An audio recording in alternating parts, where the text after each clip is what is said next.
Got another big cyber breach to discuss today. Conduent. Who the heck are they?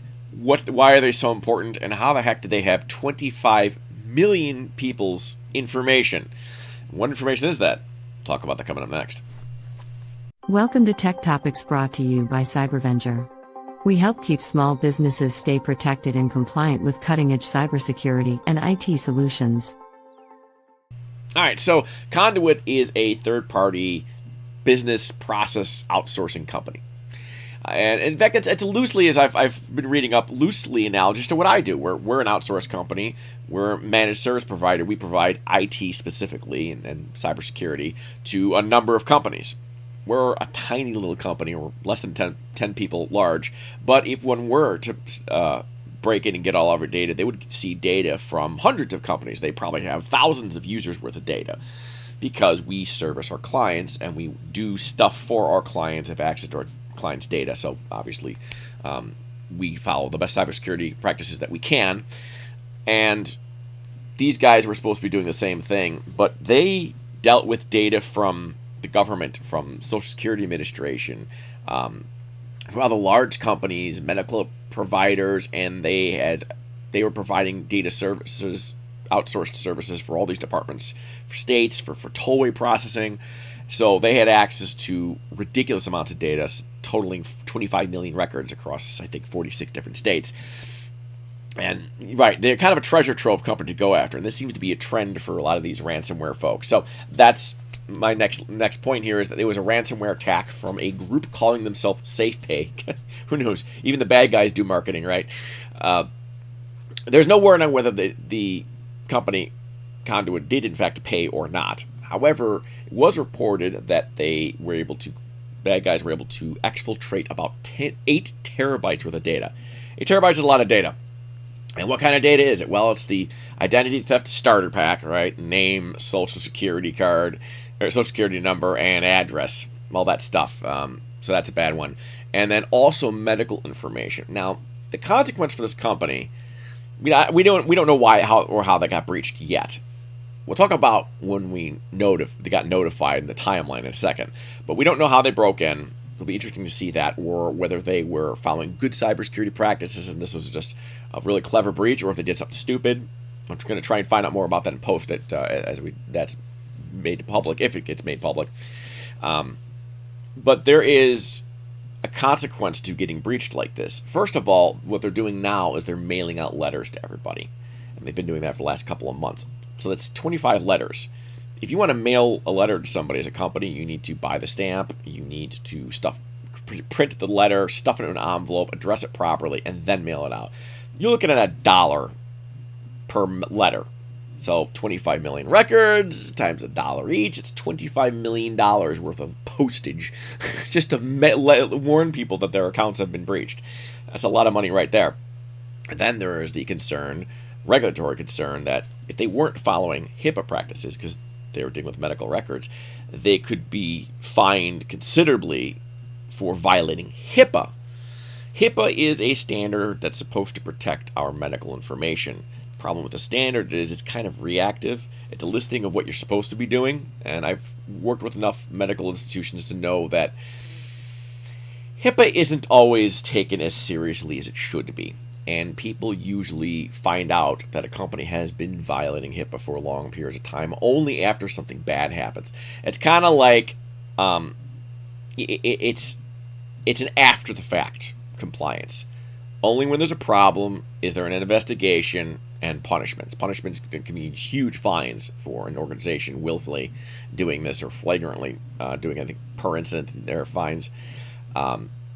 But a lot of companies don't get checked. There's no certification. You don't get HIPAA certified. You can bring an auditor in to audit what you're doing and have a paper trail to show that you're doing due diligence, and that, hey, look, we hired a company. If we made a mistake, we weren't blowing it off, and that helps you in a lawsuit. And then there's also, of course, liability of losing that data. So there's lawsuits, there's HIPAA fines, there's the breach notification. That's a lot of money this company is facing. I would not want to be their insurance company or one of their investors right now. That would be a bad place to be. And I say all of this to remind people that tell me that cybersecurity is expensive. No, it's not. Go ask Conduent or any other company that has had to pay those kinds of costs after getting a breach what expensive is.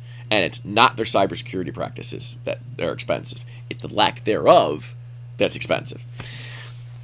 Just, I know, beating the dead horse there, but worth mentioning. So other things that they didn't do right, and it makes me suspect that they maybe weren't following good practices. It took them 3 months to realize they got breached. So they were breached in October of 2024. And they realized it in January of 2025, over a year ago now. And they didn't submit their SEC filing, K1 form, saying, hey, we got breached, a breach notification to the government, until April of 2025. 3 months. Took them 3-month delay to file official paperwork. And they didn't start telling their customers that were affected, the end users, and start mailing letters out until October of 2024, about 3 months ago. So, long story short, you're looking at about a year from the time the data was compromised until the end user realizes that their data was compromised. Now they know they need to lock their credit or monitor credit scores, and all that stuff. A year later, a little late, don't you think? And that's typical of what happens. That's kind of typical pathology of this sort of thing. That's why I always say, don't put too much faith in your privacy policy or too much trust in the security practices of the companies you're doing business with. Problem here, most people doing business with Conduent have no idea that they're doing business with Conduent because it's a third-party processor that the company you're hiring hires. It's all throughout the supply chain. This kind of thing is typical, and this is why we're seeing an emergence of people trying to protect the entire supply chain. So vendors are auditing other vendor security practices. So cybersecurity and compliance is going from a cost center to a revenue center because partners are demanding that you have certification or audits or some kind of proof that you've got the chops to not get hacked. Are you doing good practices at reducing risk? You have to show that you're taking good risk management practices, or they're not going to want to do business with you because they can get sucked into any problems you have. Every company that uses Conduent is in an actionable position of some kind. I'm not a lawyer. I don't know what that actionable exactly means, but again, I wouldn't want to be a company on the board of one of these companies. I wouldn't want to be an investor right now. It would be, I'd be a little nervous. But tort law is a thing, and if you made a mistake in your vendor and that vendor made a mistake and got themselves hacked, you can sue anybody for anything, right? I would say that's, again, lawyers put in the comments, maybe tell us how actionable they are, how screwed are they. But that's something to consider when considering cybersecurity costs and doing due diligence and doing practices when you're trying to get management to follow along.